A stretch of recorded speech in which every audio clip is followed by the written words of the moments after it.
I'm going to leave the house to my parents. If you oppose that, we're getting a divorce. What in the world is this guy talking about? While I am drowning in sorrow after losing my mother, Dan comes up to me with a smirk on his face and drops this bomb. And then, I realize that I've lost all affection for him. Instead, a surge of anger towards Dan and my in-laws started to well up inside me. Fine, but you're gonna regret it. Shut up, idiot. He hands me the filled-out divorce papers with a stupid grin on his face, not taking my words seriously at all. If that's the way he wants it, I'm more than ready to show him just how serious I am. I won't let him get away with underestimating me like this. Grinning maliciously, I take the divorce papers and leave the house. Where to? My uncle's place. The next day, accompanied by my uncle, I made my way to the mansion now occupied by my in-laws' family. Where were you yesterday? You can't just up and leave when you're the housekeeper. Housekeeper? Who are you talking about? Who else but you, the wife? I already got a divorce, though. Dan is stunned into silence by my words. At this point, my uncle steps forward. There's something I need to discuss with you as a lawyer in light of recent events. My name is Emma Thompson. I'm a 35-year-old working housewife. I don't have a father. He apparently passed away in an accident when I was very young. As a result, my mother had to raise me all by herself. My mother, a skilled businesswoman, built a huge corporation from scratch all on her own. To make sure you never struggled because of money, especially since we were a single-parent family. I want you to live a long and happy life, Emma, for both me and your father. That's what she always used to say as she worked tirelessly. Thanks to her, we never had to worry about money. Hey Emma, big sis, I was in the neighborhood for work and thought I'd drop by. Oh, that's tough, working even on your day off. Yeah, it is what it is. Oh, by the way, where's that heavy package you were talking about the other day? I can help you with that while I'm here. And my uncle, her brother, would also help us out during his busy schedule, so we never really had to struggle. But the rule in our house was always to take care of your own business. You work for what you want. Mom, can I get a part-time job? There's something I want to buy. Sure, I don't mind. What do you want to buy, though? A book for a certification I want to get in the future. Oh, Emma, you really are such a good girl. So I never shied away from putting in the effort. And my mother always praised me for it. And as a result, today I hold a managerial position at my company. I fell for you at first sight, Emma. And watching you never stop trying just made me fall for you even more. I met my husband, Dan, at work. He approached me proactively, and I eventually fell for his enthusiasm, leading us to get married. We don't have any children, but we've been living a normal life together. One day, I had to work overtime because a meeting dragged on, and I came home late. I'm finally home. I'm starving, hurry up and get the food ready. When I got home, Dan was just lounging on the sofa, fiddling with his smartphone, not even greeting me with a welcome back. I couldn't help but sigh at the sight of him. I told you I'd be home late today, so go ahead and eat first, didn't I? Oh, did you? I definitely told you, and you even replied that you understood. Whatever, just hurry up and get the food ready. Dan continued to lie on the sofa, saying this. Unlike me, he doesn't hold any position at work. He's what you'd call a perennial employee. I always tell him that I want him to do more housework because of this, but he never lifts a finger. He leaves his clothes on the floor where he took them off and doesn't even try to clear away his plates after eating. When we first got married, he used to care about me and actively help with the chores. You know, I've just come back from work and I'm tired. You, on the other hand, have the luxury of lying on the sofa, so at least get your own food ready. Stop nagging. As if you could have kids. At those words, I snapped. It's true that we don't have children. But it's not entirely my fault. Both of us have bodies that make it difficult to have children. That's the same for you as well. It's your fault. We can't have kids because your body is defective. Despite this, Dan always blames it all on me. Perhaps he feels his pride is hurt because I have a position at work and he's not progressing in his career at all. In other words, he's just jealous and taking it out on me. That has nothing to do with this. If I'm defective for working and doing house chores, what does that make you? Who does neither? What did you say? Are you mocking me? That day, we ended up fighting. Feeling sulky, Dan went to bed without eating anything. I was left holding my head, unable to understand his actions. I've worked so hard, and yet. I muttered to myself while warming up some pre-made side dishes. The next morning, it was a rare day off with nothing to do, so I got up later than usual. Dan's not here, huh? He's usually sleeping till noon. He's probably gone to his parents' house or something. Thinking that, I got ready and headed to the hospital. Mom, I'm here. Oh, Emma. Are you off today? Yeah. How are you feeling? Same as always. My mother had collapsed at work the other day and is currently in the hospital. Knowing her, she probably felt unwell before she collapsed, but ignored it and continued working until her body couldn't take it anymore. Even now, she must be feeling unwell, but she's working from her hospital bed. What about you? How are you doing? I'm fine, really. I replied with a smile to my mother, who was asking with a worried look. I can't give her any more to worry about. You know, the row of the trees in front of the office was beautiful again this year. Want to see the pictures I took? Yeah, I'd like to see them. With that thought, I changed the subject. Then, I had a pleasant chat with my mom and left the hospital after a while. Oh, it's from my mother-in-law. Checking my phone, I noticed a message from my mother-in-law. Honestly, I didn't feel like calling her back, but then she started calling me. Reluctantly, I answered. Where the heck have you been? I was visiting my mom at the hospital. What? You left Dan alone to prioritize your own parent? Her shouting over the phone made me grimace. As expected, Dan seemed to be at his parents' house.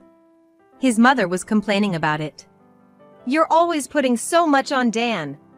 A wife should prioritize her husband. Just because you have a position doesn't mean you can get cocky. And you can't even have children. I wish she'd let her grown son live his own life. Dan always hides behind his parents. It's really pitiful. With those thoughts, I brushed her off and hung up. What's wrong, Emma? You look upset. Oh, hi, Uncle. Are you here to visit Mom too?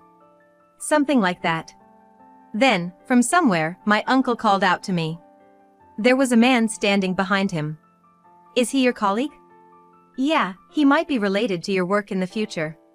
Let me introduce you. Bob Smith. Nice to meet you. He handed me his business card, and I gave him mine in return. Afterwards, my uncle told Bob to go ahead into the hospital because he had something to discuss with me. So, who was on the phone? Yeah, my mother-in-law. I explained the situation with a wry smile. Dan, who doesn't do house chores and runs to his parents' house whenever we have an argument. His mother, who defends him and insults me for being infertile. After hearing my story, my uncle looked troubled. I'd rather you didn't tell Mom about this. I don't want her to worry anymore. All right. My uncle nodded, looking concerned. I thanked him and we parted ways. Not long after, something happened. Wait, Mom is... By the time I rushed back to the hospital, my mother had passed away. Stunned by the sudden farewell, I just couldn't catch up and was left in a daze. Unable to think of anything, my uncle firmly supported me and took care of the funeral arrangements. All right. With this, the inheritance is all ours. Really, she was the CEO of a major corporation, wasn't she? I wonder how many millions are in the inheritance. The wife's inheritance belongs to the husband's family after all. We can finally say goodbye to that shabby house. What snapped me back to reality was such an insensitive conversation. Dan and his parents were laughing during the funeral. Get out! Unable to believe their remarks, I froze, but my uncle kicked them out in my stead. Dan and his family tried to resist, but realizing the surrounding people were glaring at them, they left the funeral venue, hurling insults at my uncle. Emma, if you ever want to cut ties with them, just let me know. Yeah, thank you. After that incident, I didn't want to go back to the house where Dan was. So, I decided to temporarily live in the mansion, which was part of my mother's inheritance. This house was meticulously designed by my mother, filled with numerous memories. I planted flowers in the garden to soothe my busy mother, and we played hide and seek in this vast mansion on holidays. Even though she should have been busy with work, my mother always made time for me. Spending time in this mansion brings back those days. If I'm gone, you can do whatever you want with this house. My mother had said that to me when she was alive, and now I'm thinking maybe I should just. Just as I was pondering this, the doorbell rang. Maybe my uncle came to check on me, worried. Since he used to drop by unannounced when I was a kid, saying he was in the neighborhood for work, I opened the front door without thinking. Knew you'd be here, Dan. And. Wow, what a fabulous house! Hey, wait a minute! There stood Dan and his parents. Surprised by the unexpected visitors, they barged into the mansion. Moreover, they brought moving boxes with them, one after another. What are you doing in my mother's house? Your mother is gone, isn't she? This is my house now. No, you're wrong. This house is in my parents' name. My mind went blank at those words. My parents? But it's my mother's inheritance, why would it belong to Dan's parents? Got a legal assistant friend to change the ownership for us. What? How dare you do such a thing without asking?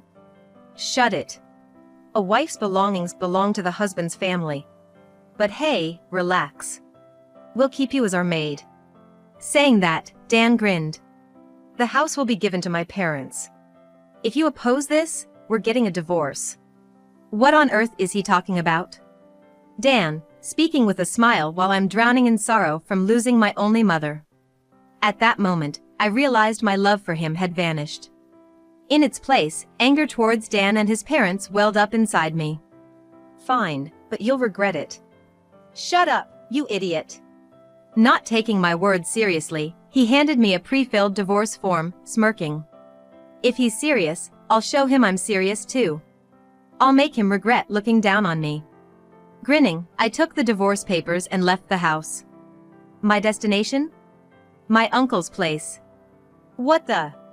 They've really crossed the line this time. I immediately consulted my uncle, who is a lawyer. Changing ownership without consent is illegal, and normally impossible. Yet they had a legal assistant do such a thing.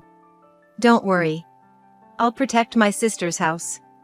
And of course, I'll protect you, Emma. My uncle assured me with those words. And we immediately set out to take action.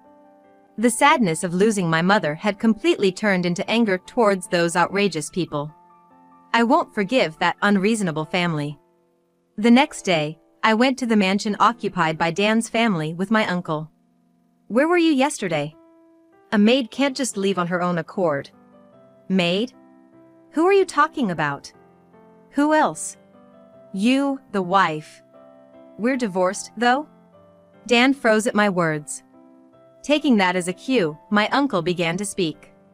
I have something to discuss as a lawyer regarding this matter. He looked at Dan coldly. By the way, I immediately filled out my part of the divorce papers handed to me yesterday and submitted them. Including that, as I reported, Dan seemed to be in a daze, probably not understanding the situation. He probably doesn't get what's happening here. Hey, what's all this ruckus? Just then, my in-laws popped in, probably having caught wind of the disturbance. That's when my uncle stepped in and clarified that I am the rightful owner of this house, stating firmly that any unauthorized changes to the ownership would be downright illegal. What are you talking about? We've got a legal clerk handling all the necessary paperwork. And just who might that be? You do realize this is a clear-cut case of forgery, right? Leaving my in-laws to my uncle, I turned my full attention to Dan, who was glaring at me, realization dawning in his eyes. Don't you dare pull any unilateral moves. Oh really? And who was it that decided to go off and do things on their own first? I haven't done anything illegal, at least. Dan was left speechless by my retort. It's almost laughable how easily he was silenced. I guess that explains why he's never made it far in life. You're infertile, and yet. You always bring that up so quickly, but to be quite frank, you're not in a position to talk.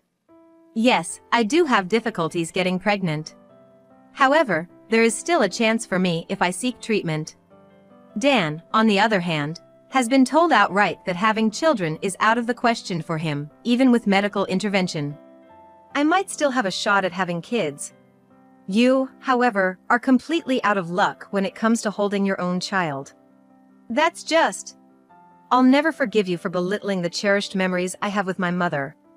Dan bowed his head in defeat. And it seemed like my uncle had successfully shut my in-laws up. Pack your things and leave here immediately. And be prepared for what's coming next. Under our icy glares, their faces turned pale.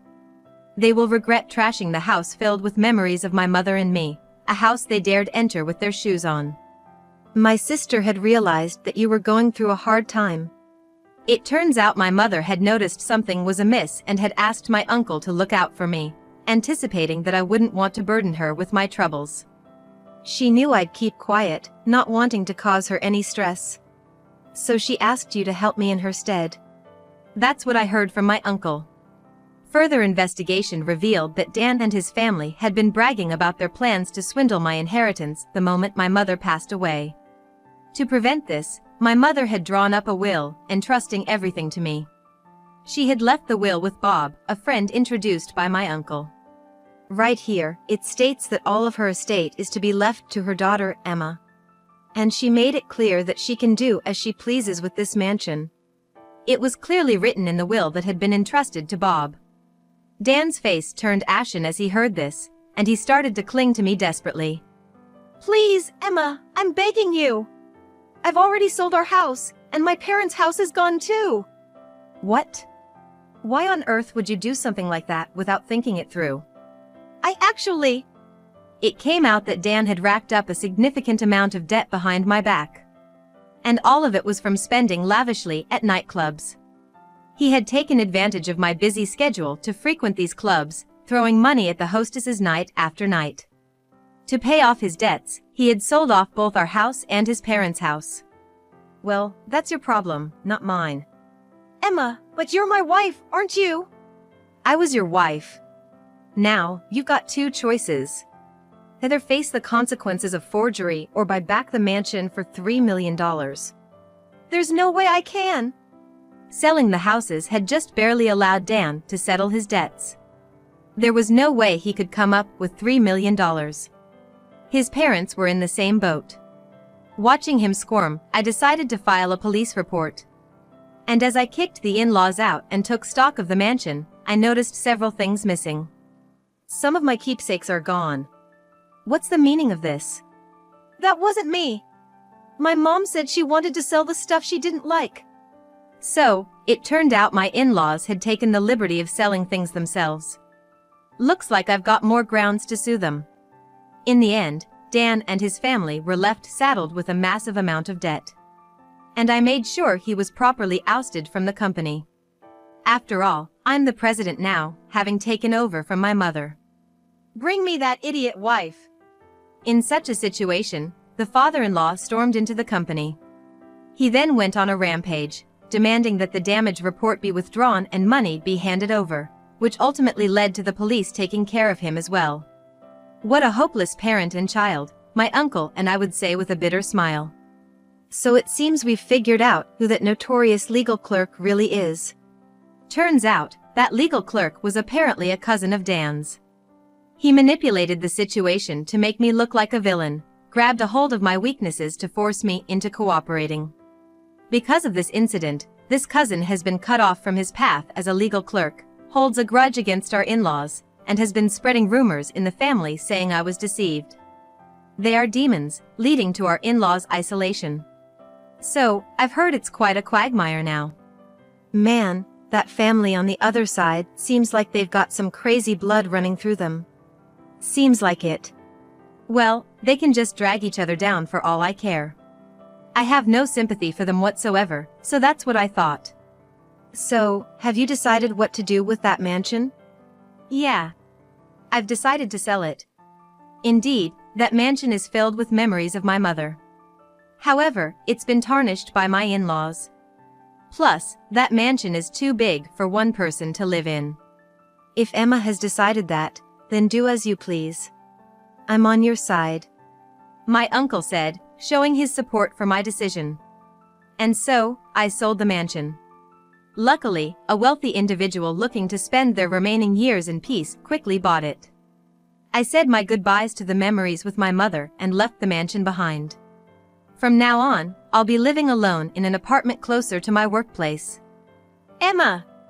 Oh, Bob. I heard from the senior, and I came here. I was approached by Bob right after leaving the office. I owed a lot to him for investigating Dan's family and helping me gather evidence. Would you have some time to spare for me? Sure, I don't mind, and with that, we entered a cafe near the office. Thank you for everything, including what you did about my mother. No. I just wanted to be there for you, Emma. Saying that, Bob looked at me earnestly. Surprised, I still looked back at him. I like you, Emma. What? I know things just settled with Dan, and you might not feel the same way right now. But please think about it when things have calmed down. Saying that, Bob gave me his personal contact information. Honestly, I had noticed his actions. But until now, I wasn't able to see him in that way. I'm serious about this, he said, his face turning bright red. At this moment, I found him endearing. Maybe it wouldn't be so bad to get married again. I thought to myself. Sometime later, my in-laws apparently tried to take back the mansion by breaking into it. Perhaps they thought I was still there. However, it was already owned by the wealthy family. Thanks to the various security measures they had in place, Dan and his family were quickly dealt with by the authorities. With their previous criminal record, they were handed a prison sentence. Please, Emma! Help me! I had forgotten to block his number, and just like that, I got a message from Dan. What an idiot. It seems like the in-laws were the only ones who broke in, and Dan managed to avoid trouble by asking around for help. However, he still has debts too heavy for one person to bear. Can't you learn your lesson already? There's no way I'm going to help you. What? We were married once, weren't we? Really, I'm just disappointed in myself for not having enough discernment when it comes to you. I've realized I shouldn't be swayed by you. I need to be more careful from now on. Well, I don't think I need to worry about that anymore. Is that all you wanted to talk about? Emma! Give me another chance to. I'm going to have to pass. Goodbye. With that, I hung up the phone. This time, I made sure to block his number properly. Is the call over? Yes, it's over now. I decided to start dating Bob. We are now engaged. My uncle encouraged me, saying, "This guy is all about sincerity." Bob, I have a hard time getting pregnant, and I'm not young anymore. All I need is you. Besides, family isn't just about blood ties. I genuinely felt that I could build a happy family with him. Then, I talked to my uncle about Dan, Bob, and having children. That's great. If that's what you both have decided, then I'm happy for you. I've always wondered, why do you support me so much, Uncle? Well, it's a promise I made to your father. According to my uncle, he and my father were best friends. He told me that my father always used to say, "If anything ever happens to me, please take care of my wife and Emma." And to be on your side. I see. Besides, you're like a daughter to me, he said with a smile, and I smiled back. I was really glad that he was on my side. Be happy. Yes, of course. I made a firm promise to my uncle that I would be happy this time. I can't make him worry about me anymore. After that, I married Bob. We enjoyed our life together for a while before deciding to adopt a child. This kid is my grandchild. My uncle also cherished the child. I poured as much love into the child as my mother had into me. Because it's our child, we'll be fine no matter what. Yes, we will. There may be many trials awaiting us in the future, but I believe we can overcome them. I decided to teach the lessons my mother taught me to my child, to be an ally like my uncle, and to convey honest feelings like Bob. That was my vow.